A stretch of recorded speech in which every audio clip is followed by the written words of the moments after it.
السلام علیکم ورحمۃ اللہ وبرکاتہ۔ نحمدہ ونصلی ونسلم علی رسولہ الکریم اما بعد۔ وعن انس بن مالک قال قال رسول اللہ صلی اللہ علیہ وسلم جاء اعرابی فبال فی طائفۃ المسجد فزجرہ الناس فنہاہم رسول اللہ صلی اللہ علیہ وسلم فلما قضى بولہ امر النبی صلی اللہ علیہ وسلم بذنوب من ماء فأحرق۔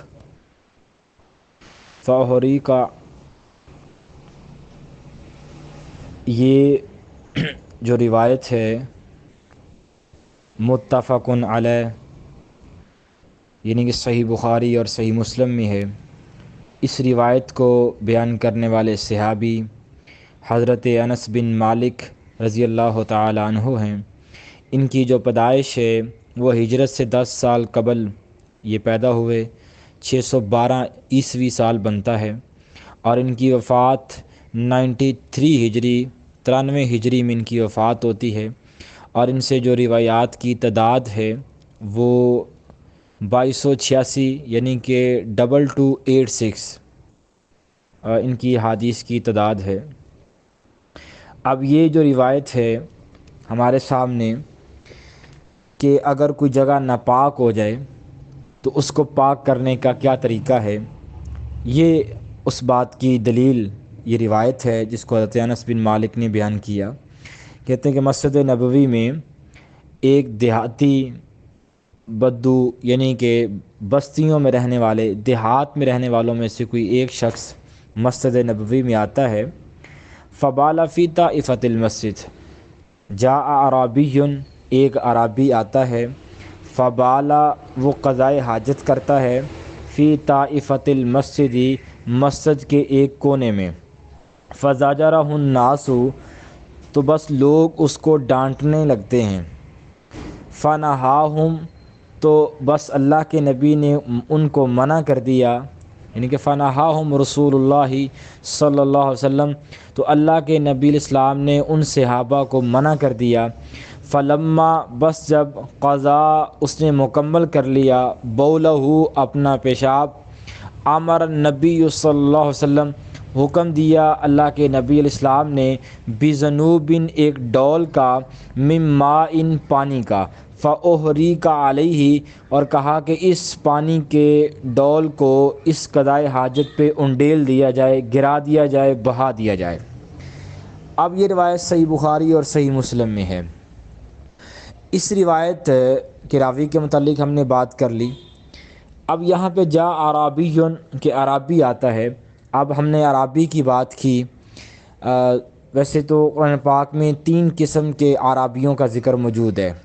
ایک وہ جو بالکل ہی کفر، نفاق اور جہالت کی انتہا پہ ہیں، اور کچھ عرابی وہ ہیں جو تھوڑا بہت سمجھ رکھتے ہیں، معاملات کا فہم رکھتے ہیں، اور تیسری وہ قسم ہے جو عرابیوں کی جو مکمل ایمان رکھتے ہیں، بات کو سمجھتے ہیں، اللہ اس کے رسول کی تعلیمات پہ عمل کرتے ہیں۔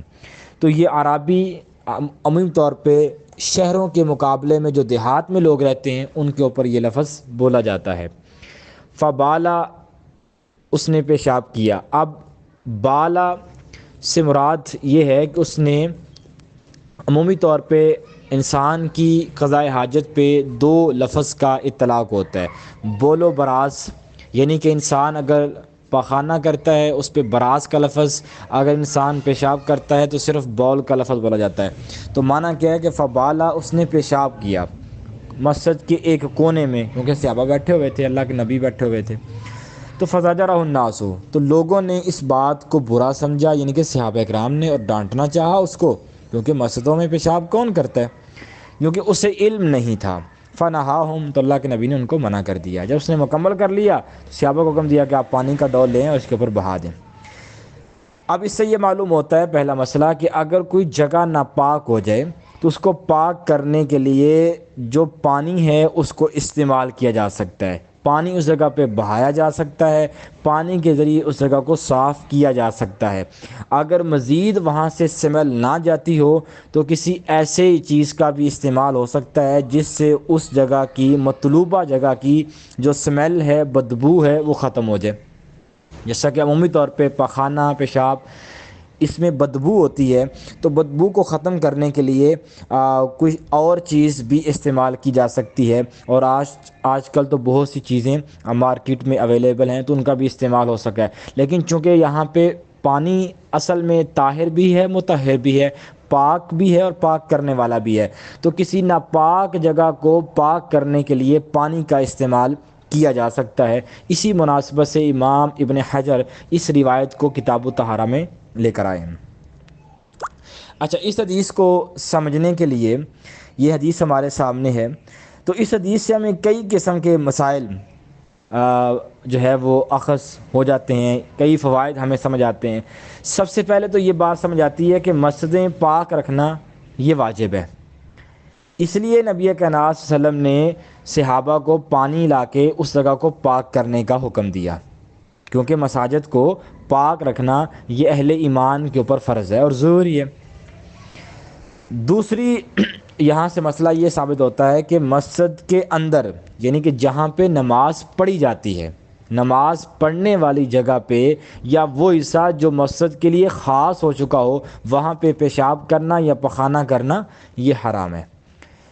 لیکن اس سے وہ شخص مستثنیٰ ہو جائے گا جو شخص کو بیماری ہے، یا اگر اس کے اختیار میں نہیں رہا اور مسجد میں اگر اس کا پخانہ نکل جاتا ہے، پیشاب خارج ہو جاتا ہے، تو اس صورت میں ہم کہیں گے کہ وہ بندہ اس سے مستثنیٰ ہے، کیونکہ اس کے اختیار میں نہیں ہے۔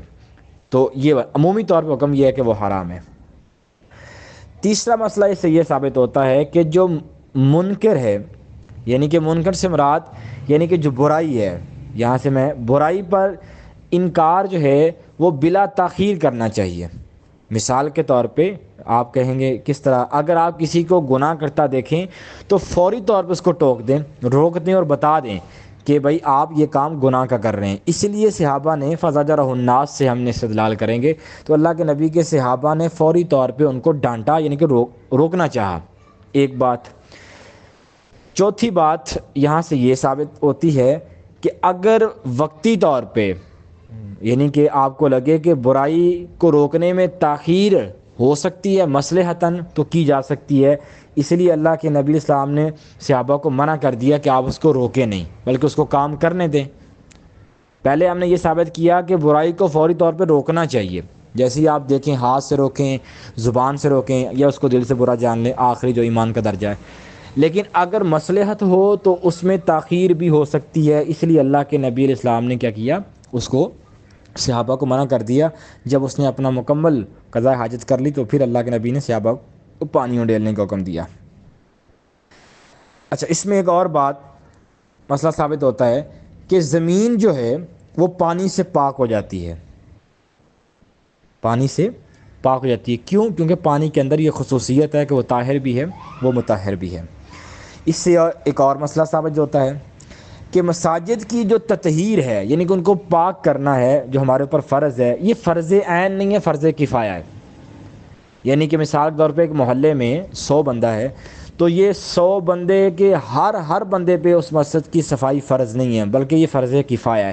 اس لیے تو اللہ کے نبی نے صحابہ کو اس بات کا حکم دیا کہ آپ یہ کام کریں۔ اگر یہ فرض عین ہوتا تو اللہ کے نبی خود پانی اڈیلتے، خود اس کے اوپر پانی گراتے اور خود ساتھ صاف کرتے، لیکن اللہ کے نبی نے صحابہ کو یہ کام کرنے کو کہا۔ تو اس سے یہ بات سمجھ آتی ہے کہ یہ کام مسجد کی جو صفائی ہے یہ فرض کفایہ ہے، لیکن اگر کوئی بندہ بھی نہیں کرتا تو پھر یہ فرض عین بھی ہو سکتا ہے، لیکن عام حکم اس کا فرض کفایہ کا ہے۔ اب اس میں ایک اور مسئلہ بھی ثابت ہوتا ہے کہ لوگوں کے ساتھ ڈیل کرتے ہوئے، عمومی طور پہ تبلیغ کرتے ہوئے، مسائل سمجھاتے ہوئے، بات چیت کرتے ہوئے، کاؤنسلنگ کرتے ہوئے اگلے بندے کے مقام و مرتبے کا خیال رکھا جائے گا، اس کو اس کے مطابق ڈیل کیا جائے گا۔ یہی بات اس حدیث ثابت ہوتی ہے کہ اللہ کے نبی اسلام نے اس اعرابی کو، جو جاہل تھا، لا علم تھا، اس کو معلوم نہیں تھا، تو اللہ کے نبی نے اس حساب سے اس کو ڈیل کیا۔ تو لوگوں کے مقام اور مرتبہ کے حساب سے کہ وہ بندہ کس طرح کی سینس رکھتا ہے، کس طرح کی سوچ رکھتا ہے، کیا عقیدہ کیا نظریہ رکھتا ہے، اس حساب سے اس بندے کو وقت کے تقاضے کے مطابق ڈیل کیا جائے گا۔ اس سے ایک اور بات بھی سمجھ آتی ہے کہ جب آپ کسی برائی کا انکار کریں کہ آپ یہ کام نہ کریں تو اس کی ساتھ دلیل بھی ذکر کر دیں، لاجک بھی بیان کر دیں، وضاحت بھی کر دیں کہ آپ کا یہ کام غلط ہے، برائی کا ہے، گناہ کا ہے، صحیح نہیں ہے، کیونکہ صحیح بات یہ ہے۔ تو اللہ کے نبی نے صحابی کو بتایا کہ جو مساجد ہیں وہ اس کام کے لیے نہیں بنائی جاتی، بلکہ یہاں تو عبادات بجا لائی جاتی ہیں، اللہ تعالیٰ کی عبادت کی جاتی ہے، تو لہٰذا آپ یہ کام مسجد میں نہیں کریں۔ اب اللہ کے نبی نے تنکیر یعنی کہ اس کو روکا بھی، یعنی کہ اسے منع بھی کیا، اور ساتھ اس کی وضاحت بھی کر دی کہ اس کے برعکس صحیح کام کیا ہے۔ تو عمومی طور پہ ہم برائی کی تنکیر تو کرتے ہیں، لیکن اس کے مقابلے میں صحیح کام کی نشاندہی نہیں کرتے۔ تو ہونا یہ چاہیے کہ آپ کسی کام سے کسی کو روکیں تو ساتھ اس کی لاجک یعنی کہ وضاحت، دلیل اور پروف بھی اس کو دیں کہ یہ کیوں غلط ہے اور اس کے مقابلے میں صحیح کام کیا ہے۔ یہ روایت ہمارے سامنے ہے۔ تو لہٰذا کتاب طہارہ میں یہ روایت جو ہمارے سامنے تھی حضرت انس بن مالک رضی اللہ تعالیٰ، یہ مختلف طرق سے روایت ثابت ہے، یہ روایت جو بخاری مسلم میں بھی ہے اور دیگر کتب کے اندر بھی موجود ہے۔ تو لہٰذا اگر کہیں ایسا مسئلہ ہو، گھر میں ہو، مسجد میں ہو، یہ تو مسجد کا معاملہ ہے، اگر گھر کا صحن ہے، مطلب سکول یعنی جو بھی زمین کا کوئی بھی خطہ ہے، کوئی بھی جگہ ہے، وہاں پہ اگر ایسی صورتحال ہے تو اس کو پاک کرنے کا طریقہ شریعت نے بتا دیا ہے۔ لیکن اس میں نے پہلی بات یہ ذکر کی ہے کہ وقت کے تقاضے کے مطابق جو پاسبل ہو، جو ممکن ہو، اس حساب سے اس زمین کو پاک کر لیا جائے، جگہ کو پاک کر لے، چونکہ اس وقت پانی ہی میسر تھا، تو اس لیے اللہ کے نبی نے اس طاہر چیز کے ساتھ اس ناپاک کو پاک کر دیا، یعنی کہ پانی کے ساتھ۔ لیکن اگر وقت کے تقاضے کے مطابق مثال کے طور پہ وہاں پہ کوئی اور چیز، جیسا کہ مثال کے طور پہ آج کل مساجد میں کلین بچھے ہوئے ہیں، تو اگر وہاں پہ کسی انسان کی بے اختیاری کی حالت میں قضائے حاجت ہو جاتی ہے، ہوا خارج ہونے کے ساتھ ساتھ اس کا پخانہ بھی خارج ہو جاتا ہے، تو اس صورت میں ہم یہ بات کہیں گے کہ وہاں پہ کلین کو صاف کرنے کے لیے، کیونکہ اس کے لیے ایک پراپر ایک طریقہ ہے، اس کے ذریعے ہم اس کو صاف کریں گے محض پانی کے ساتھ، کیونکہ پھر وہ سمیل ختم نہیں ہوگی۔ تو سمیل کو ختم کرنا بھی ضروری ہے، کیونکہ مساجد کے اندر لوگ نماز پڑھنے آتے ہیں تو خضوع خشوع کا خلل بھی ہو سکتا ہے۔ تو اس لیے وقت کے تقاضے کے مطابق جو چیز پاسبل ہو، جو طریقہ پاسبل ہو، جو چیز اویلیبل ہو، میسر ہو، اس کے ساتھ ہم اس جگہ کو پاک کر دیں گے۔ اب کتاب طہارہ میں حدیث نمبر 11 ہے۔ وعن ابن عمر، حضرت عبداللہ بن عمر رضی اللہ تعالیٰ عنہ بیان کرتے ہیں، قال رسول اللہ صلی اللہ علیہ وسلم احلت لنا میتتان و دمان فاما المیتتان فالجراد والحوت واما الدمان فالکبد والطحال، اخرجہ احمد وابن ماجہ وفیہ ضعف۔ حضرت عبداللہ بن عمر بیان کرتے ہیں کہ اللہ کے نبی اسلام نے کہا کہ احلت حلال کی گئی لنا ہمارے لیے میتتانی دو مردار، حلال کی گئی ہمارے لیے میتتانی دو مردار، ودمانی اور دو خون۔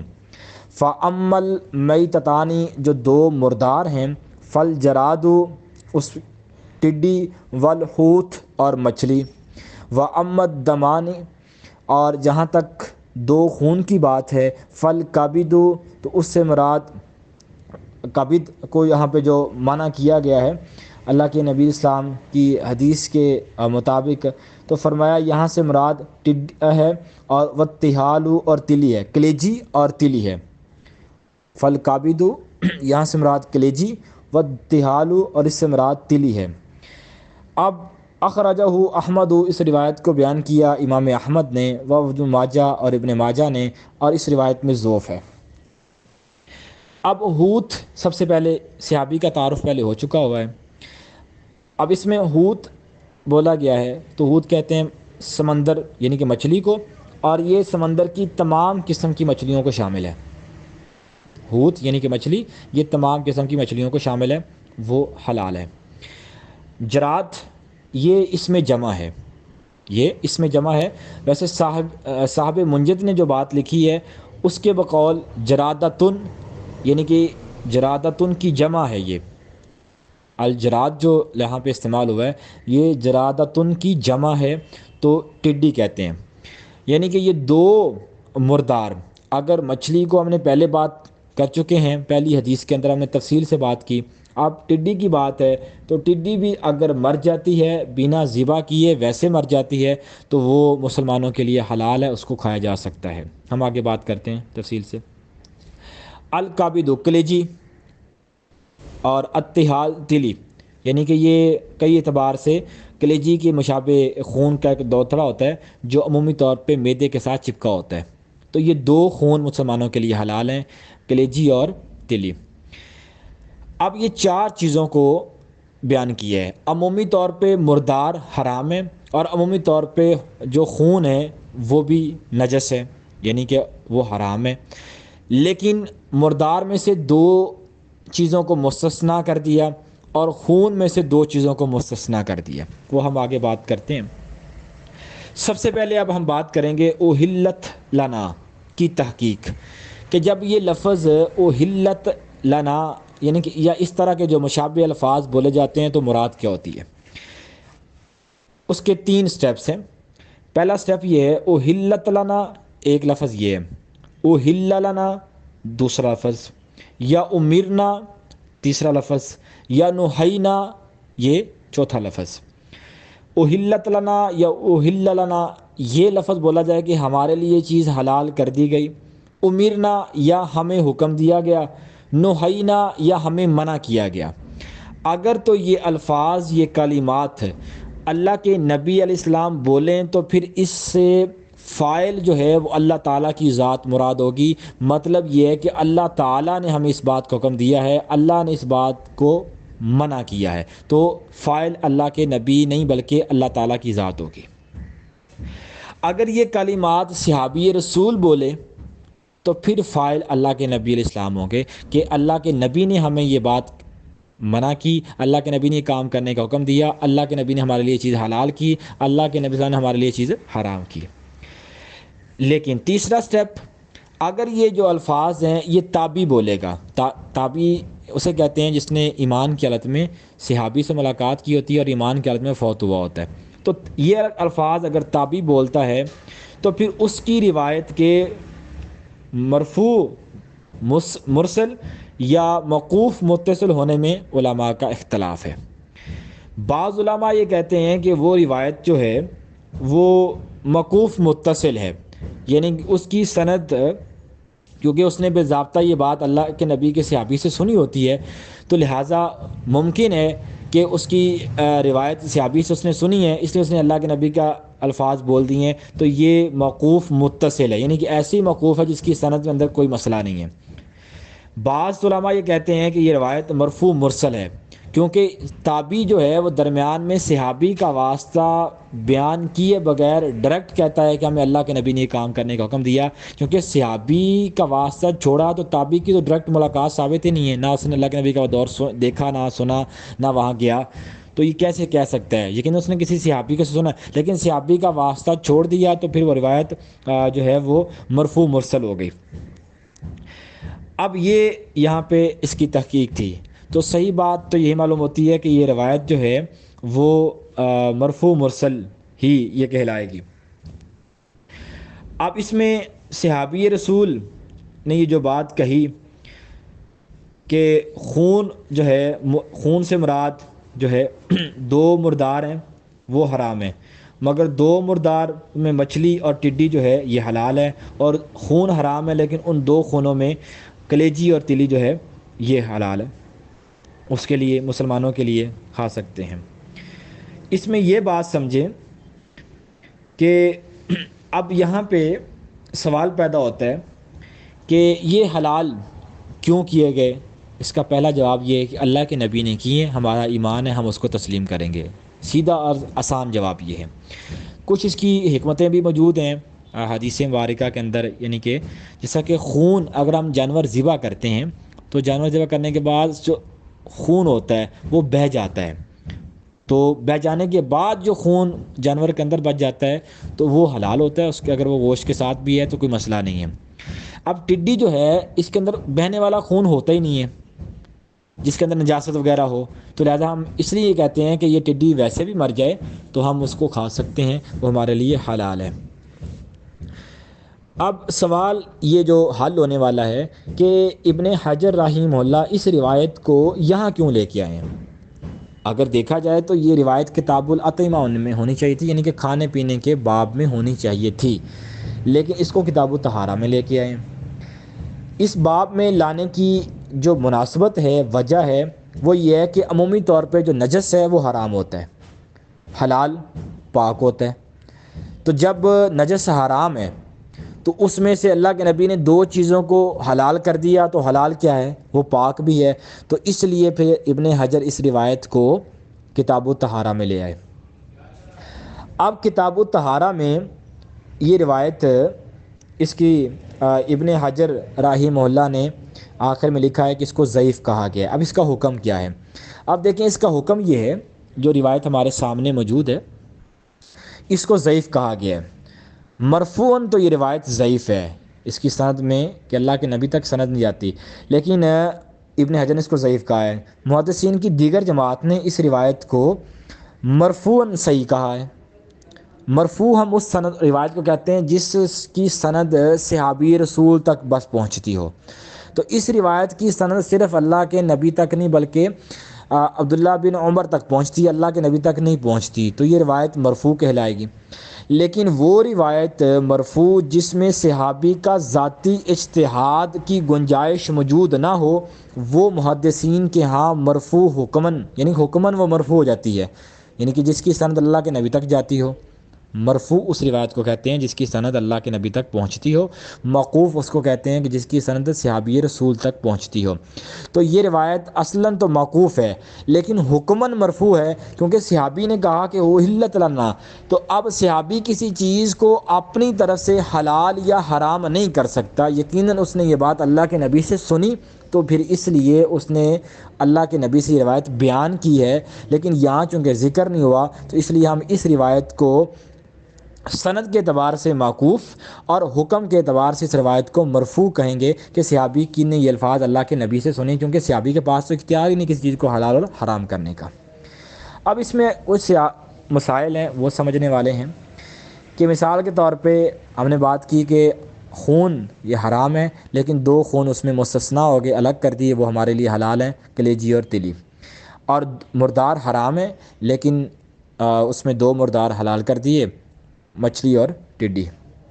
اب ٹڈی اگر مر جاتی ہے، طبی موت یعنی کہ مر جاتی ہے، تو وہ حلال ہے، اس طرح مچھلیاں سمندر میں مر جاتی ہیں تو وہ حلال ہے۔ مچھلی کے اوپر ہم نے تفصیل سے بات کر لی پہلی حدیث کے اندر۔